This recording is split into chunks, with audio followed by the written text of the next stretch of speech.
बोधकथा. साधू आणि यक्ष. एक साधू तपश्चर्यास एका निर्जन स्थानी बसले होते. त्या ठिकाणी एका यक्षाचे वास्तव्य होते.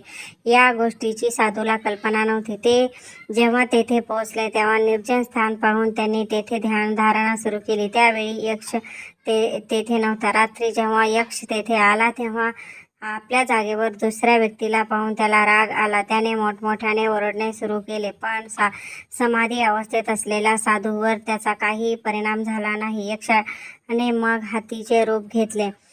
त्याने भीती दाखवण्याचा प्रयत्न केला, परंतु ते ध्यानास्थ असल्याने त्यांच्यावर काही परिणाम झाला नाही. मग यक्षाने वेगवेगळी रूपे घेऊन साधूला घाबरविण्याचा प्रयत्न केला. कधी तो वाघ, सिंह, तरस, कोल्हा अशा जंगली प्राण्यांचे रूप घेतले तरी साधूच्या ध्यानात काही खंड पडेना. शेवटी त्याने विषारी सापाचे रूप धारण करून दंश केला तरी त्यांच्या वर याचा काही परिणाम दिसेना. इत्यादी प्रयत्न साधू कोणताही परिणाम न झाल्याने यक्ष झालेल्या श्रमाने थकून सर्परूपी विश्रांती घेऊ लागला. थोड्या वेळात साधूची समाधी अवस्था पूर्ण झाली व तेथे त्या जागी त्याची नजर सर्परूपी यक्षावर पडली. त्या नजरेत इतका प्रेमभाव भरलेला होता की त्या दृष्टीने सापाच्या अंगातील विष अमृत बनले.